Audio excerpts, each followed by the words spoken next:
पढ़ रहा होता। और आप एक बात खुद सोच के देखो, क्या जो बच्चे पढ़ते हैं क्या उन सभी का सिलेक्शन हो जाता है? मैं कहूँगा हाँ, हो जाता है। क्योंकि पढ़ना उसे कहते हैं जो समय रहते पढ़ते हैं। और अगर 1 महीने पहले पढ़ते हो तो आज का टाइम वो है ही नहीं कि 1 महीने पढ़ने से कहीं भी किसी को भी नौकरी कहीं भी मिलती हो।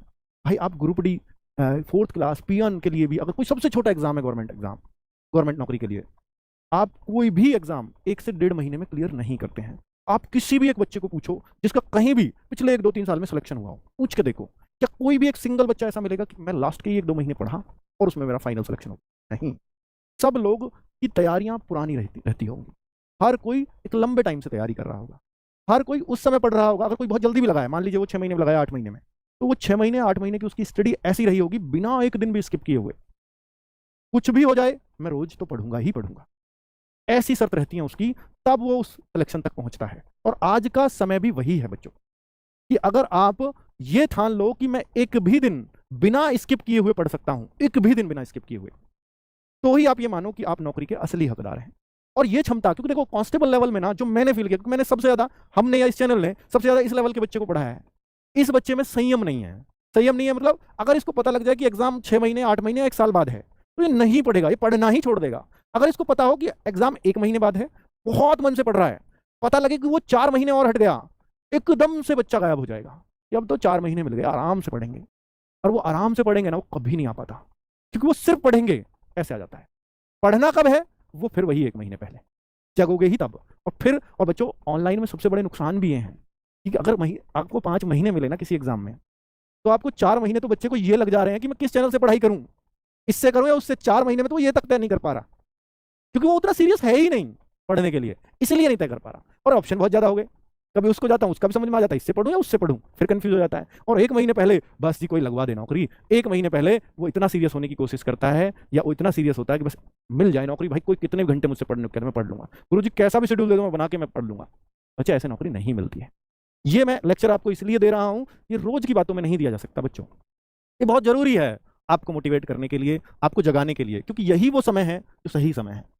तैयारी करो तो उस टाइम पे करो जिस टाइम पे सब लोग नहीं कर रहे हैं, यही हुआ है, ये वो समय है। क्योंकि अगर जब सब लोग तैयारी करने लग गए, तो फिर आप ही का क्यों होगा सिलेक्शन? फिर तो सबका ही होगा अगर आपने सबके साथ किया है तो, या किसी का भी नहीं होगा। वही तो हो रहा है, सिलेक्शन सिर्फ उनका हो रहा है जिन्होंने समय रहते तैयारी की, जिन्होंने बिल्कुल समय पर तैयारी की। ये समय नहीं रहा उस टाइम तैयारी की जिस टाइम पे सब कर रहे हैं, तो सारे ही रह जाते हैं, किसी का भी नहीं होता। बहुत बार आपने देखा होगा ना कि एक बच्चे का तो 10 जगह सिलेक्शन हो गया, या 4 जगह हो गया, 5 जगह हो गया, और एक का है कि कहीं भी नौकरी नहीं मिल रही। इसका कारण क्या है? इसका कारण सिर्फ यही है कि भैया उसने अपने आप को उस लेवल पे सेट कर लिया, उसने मैथ, रीजनिंग, जीएस, इंग्लिश को या हिंदी को, जो भी है, साइंस को, उसने अपना उतना स्ट्रांग कर लिया कि वो जहां भी बैठेगा, हर एग्जाम निकलेगा, हर एग्जाम में यही तो आ रहा है। और आपने क्या किया कि आपके सब्जेक्ट पकड़ में ही नहीं आए, आप जहां भी बैठोगे हर जगह फेल हो गए। यही कारण है बस, और तो कुछ है ही नहीं। ठीक है, तो भाई अपने सब्जेक्ट्स पे पकड़ बनाइए, ये सही टाइम है एकदम। इन पे कितना पकड़ बना सकते हो, इन सब्जेक्ट्स को कितना स्ट्रॉन्ग कर सकते हो, सिर्फ आप ही के हाथ में। 15 अप्रैल को फॉर्म आ रहे हैं। बहुत सारे बच्चों को लगेगा कि सर 4660 वैकेंसीज हैं, आरपीएफ में इतनी कम वैकेंसीज है। भाई कम और ज्यादा उनको लगता है कि जो वास्तव में ये इस इंतजार में बैठे हैं कि मैं टाइम पे ही पढ़ूंगा। यार ये बताओ, जब आईएएस की वैकेंसी आती है, पीसीएस की वैकेंसी आती है, पता है कितनी आती है? 200 400, 200 400। फिर भी, और वो कभी उनको अगर वो गलती से कभी 1000 आ जाए ना, तो भाई कितनी ज्यादा वैकेंसी आई है, अब क्या तो मेरा पक्का हो जाएगा। और उन्हीं का नहीं होता जो 1000 देख के खुश होते हैं, उनका ही नहीं होता कभी। ठीक है, अगर आप ये 4660 की जगह 46000 को देखकर जो खुश होने वाले लोग होंगे ना, उनका कभी नहीं होगा। जो ये हिम्मत कर सकता है, जो ये तय कर ले कि भाई मुझे सिलेक्शन थोड़ी ना लेना है, टॉपर बनना है, मुझे रैंक हासिल करनी है, फिर उसके लिए 4660 तो बहुत ज्यादा है। किसी दिन ये यूपीएससी आईएएस वाली 4600 आ गई ना, तो हर एक बच्चा उसकी तैयारी करने लग जाएगा। ठीक है, तो इस बार तो आईएएस ही बन जाएंगे। तो भाई साहब, ये 4600 आप सोच के देखो, ये कम नहीं है। और ये है, मान लिया मैंने कम है, तो क्या आप इसमें कुछ कर सकते हो? आपके हाथ में है बढ़ानी। और जो चीज़ आपके हाथ में नहीं है उसमें परेशान क्यों हो रहे हो? उसमें तो फिर एक ही चीज़ हमारे हाथ में है कि हम अपनी तैयारी अच्छी कर लें। तो भाई वो कर लो ना, जो चीज़ हाथ में है वही कर सकते हो आप, इसके अलावा कुछ नहीं। ठीक है, चलिए अब अगर हम देखें तो भाई यहाँ कांस्टेबल भी है, यहाँ सब इंस्पेक्टर भी है। सब इंस्पेक्टर 452 है, इसको भी कम कहने वाले कम कहेंगे, कहिए कोई बात नहीं है। लेकिन 452 अभी आरओ आई है यूपी में, जो बहुत बड़े पद बताए जा रहे थे, जो अभी कैंसिल भी हुआ है। 400 प्लस ही पद है, वो बहुत बड़ी वैकेंसी, 10 लाख लोगों को उम्मीद है उसमें अपने नंबर आने की। 10 लाख फॉर्म आ गए थे। ठीक है, क्योंकि इस बार तो बहुत ढेर वैकेंसी आई है, ये 300 ही आती थी। तो भाई 452 को उस तरह से लीजिए कि भाई वो पोस्ट भी सब इंस्पेक्टर की है। ठीक है, कमाई है, कोई बात नहीं, कोशिश करेंगे। क्योंकि सब्जेक्ट क्या है, वही जाने पहचाने हैं जिसको हम हर जगह पढ़ते आ रहे हैं।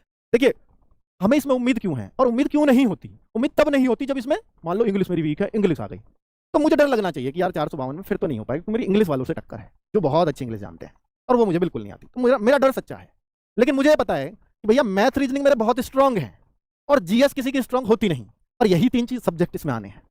और जब यही 3 सब्जेक्ट आने हैं तो मैं किसी से क्यों डरूं? मैं किसी से कम कहां हूं? अगर मैं तैयारी कर रहा हूं और कोई और भी तैयारी कर रहा है, वो भी तो इन्हीं 3 सब्जेक्ट को पढ़ रहा है, मैं भी इन्हीं 3 को पढ़ रहा हूं, तो फिर मैं कम क्यों हूं? मैं क्यों ये मानूं कि मेरा नहीं आएगा? ये सोच के देखो।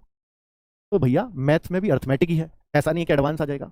रीजनिंग सबकी सही हो ही जाती है, और जीएस भैया जहां से आप पढ़ रहे हो वहीं से कोई और भी पढ़ रहा है, जितना उसको मिलेगा उतना ही आपको मिलेगा, अगर आप दोनों अच्छे सोर्सेज से पढ़ते हैं तो।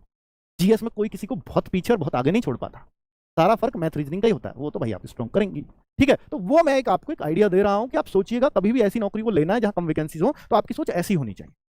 ठीक है, ये 4208 वैकेंसीज आरपीएफ के लिए अब आपको कम लग रही हैं, तो फिर आप तैयारी मत कीजिए, फिर किसी और को देखिए, किसी इंतजार करिए जब 4 लाख वैकेंसी आएंगी तब तैयारी करेंगे। ठीक है, इंतजार उसका करियर जो अब आने वाले निकट भविष्य में कभी हिंदुस्तान में होगा नहीं, तो बेहतर है फिर आप किसी और तरफ मुड़ जाइए, सरकारी नौकरी की तैयारी मत करिए, क्योंकि सरकारी नौकरी में कभी बहुत बड़ी वैकेंसी अब मुझे नहीं लगता देखने को मिलेंगी। ठीक है, चलिए। ट्रैफिक जैम कटे मजे से, जो म्यूजिक चले स्पॉटिफाई पे, तो स्पॉटिफाई सुनते जा, स्वाइप अप टू डाउनलोड। जहाँ एक ही जगह मिले ग्रोसरी का हर सामान। अमेज़न फ्रेश से ग्रोसरी लाओ, नहीं तो महंगा पड़ेगा। तो भाई ये सच्चाई एक्सेप्ट कर लीजिए और अपनी तैयारी जैसी कर सकते हो कर लीजिए। अब आपको आ जाइए कि भैया अगर मुझे आरपीएफ करना है तो मुझे सिर्फ एक ही काम करना है भैया, एक तो टेस्ट होना है, एक फिजिकल होना है, फिजिकल के बाद तो मेजरमेंट है, हाइट टेस्ट, और ये डॉक्यूमेंट वेरिफिकेशन, मेडिकल, खत्म। हाइट सबसे बड़ी बात है कि भैया 165 सेंटीमीटर हाइट पर आपको आरपीएफ ही पुलिस की वर्दी पहना सकता है, सिर्फ 165 सेंटीमीटर हाइट, इतनी कम हाइट कहीं और नहीं मांगी जाती। और इनमें कंपटीशन इसलिए भी कम है क्योंकि यहाँ फिजिकल बहुत स्ट्रांग है। इसको ये मत मानो कि भैया 4208 वैकेंसी या 4600 कुछ वैकेंसीज हैं तो ये बहुत कम वैकेंसी, भाई यहाँ फिजिकल बहुत स्ट्रांग है। अब सोच के चलिए कि 20 गुना भी बच्चे इन्होंने पास किए तो लगभग 1 लाख बच्चे तो पास कर रहे हैं ना ये, और फिजिकल जो मार पाते हैं ना इसका 100 में से 10-12 बच्चे ही क्लियर कर पाते हैं। मैं डरा नहीं रहा हूँ आपको, सीरियस कर रहा हूँ भाई, फिजिकल पे भी इसके पे ध्यान देना पड़ेगा आपको। ठीक है, चलो। और चूंकि आरपीएफ की वैकेंसीज सोचो 2019 से अब आ रही हैं, अभी 5-6 साल में रही हैं, अगली भी पता नहीं आएंगी या नहीं आएंगी या कब आएंगी, तो जो चीज सामने है उस पर फोकस करो और उसी को अपना गोल बना लो कि भाई मैं गोल इसको बना भी लूं। मैं ये नहीं कहता कि पूरी तरह से सिर्फ इसी पर डिपेंड हो जाओ, कभी भी आप सरकारी नौकरी की, कांस्टेबल की या किसी की भी तैयारी कर रहे हैं, आपको एक ऑप्शन के ऊपर कभी भी डिपेंड नहीं रहना है। बस ये अब मैं क्यों कह रहा हूं कि भाई आप सिर्फ आरपीएफ पे डिपेंड रहो, नहीं, आप मैथ रीजनिंग जीएस पे डिपेंड रहो ना, आप आरपीएफ पे क्यों डिपेंड रह रहे हो? अब मैथ रीजनिंग जीएस आपने 3 सब्जेक्ट स्ट्रॉन्ग कर लिए तो यही तो आपके किसी और एग्जाम में भी काम आएंगे ना। ऐसा कोई एग्जाम है जहां मैथ रीजनिंग जीएस ना आते हो? हर जगह तो आते हैं, तो इसमें कुछ अलग तो पढ़ना नहीं है कि भाई मैंने तो यही गोल किया था। तो भाई इन तीनों पे भी अगर आपने गोल किया था, इन तीनों सब्जेक्ट पे, हाँ ठीक है बेटा, अब थोड़ी सी नेट की बफरिंग आ गई थी। तो भाई देखिए, मैं जो चीज़ें बता रहा हूँ आपको कि फिजिकल, डॉक्यूमेंट वेरिफिकेशन, देखिए एक बार पूरा डिस्टर्ब हो जाता है, एक बार अगर चीज़ें ऐसी आ जाती हैं तो मुझे नहीं पता कि मैं कहाँ किस फ्लो में था। तो अभी मैं आपको बता देता हूँ कि जनरल अवेयरनेस, रीजनिंग, अर्थमेटिक, ये टोटल आपके 120 क्वेश्चन आते हैं, 120 मार्क्स हैं, 90 मिनट आपको मिलेंगे। ये 3 सब्जेक्ट ही हैं जो आपको हर जगह जीत दिलाएंगे। मत कहो कि मैं आरपीएफ की तैयारी कर रहा हूँ, हमेशा कहो कि मैं मैथ, रीजनिंग और जीएस पे काम कर रहा हूँ। अगर आप इन पे काम कर रहे हो तो एक ही नौकरी नहीं मिलेगी आपको, जब नंबर आएगा तो कई जगह आएगा। ठीक है, तो ऐसा फोकस करके मत करो कि मैं उस भर्ती की तैयारी कर रहा हूँ। अब बच्चों, मैं इसके लिए आपको क्या करवाने वाला हूँ,